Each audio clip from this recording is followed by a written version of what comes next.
நீலகிரி தொகுதி திமுக வேட்பாளர் ராசாவின் வாகனத்தை சரியாக சோதனை செய்யாத பறக்கும் படை பெண் அதிகாரி சஸ்பெண்ட் செய்யப்பட்டிருக்கிறார். திமுக வேட்பாளர் ராசாவின் வாகனத்தை முறையாக சோதனை மேற்கொள்ளவில்லை என புகார் வந்த நிலையில் இந்த நடவடிக்கையானது மேற்கொள்ளப்பட்டிருக்கிறது. மேலும் இது தொடர்பான கூடுதல் விவரங்களை எமது செய்தியாளர் வில்லியம்ஸ் வழங்கிட கேட்கலாம். வில்லியம்ஸ், வணக்கம். இந்த விவகாரத்தினுடைய பின்னணி என்ன, முழு விவரம் சொல்லுங்க வில்லியம்ஸ். வணக்கம்.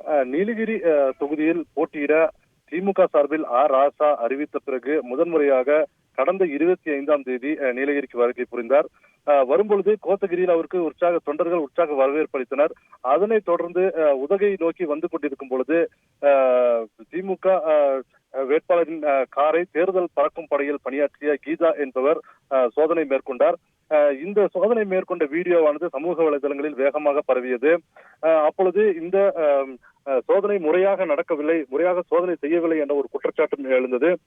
இதன் அடிப்படையில் நீலகிரி தேர்தல் அதிகாரியும் நீலகிரி மாவட்ட ஆட்சித்தலைவரும் ஆன அருணா அவர்கள் கீதா பறக்கும் படையில் பணியில் ஈடுபட்டிருந்த கீதா மற்றும் உதவி ஆய்வாளர் SSI பாதுகாப்பு பணியில் இருந்த சிவராமன் ஆகிய இருவருக்கும் விளக்கம் கேட்டு நோட்டீஸ் அளித்திருந்தார்.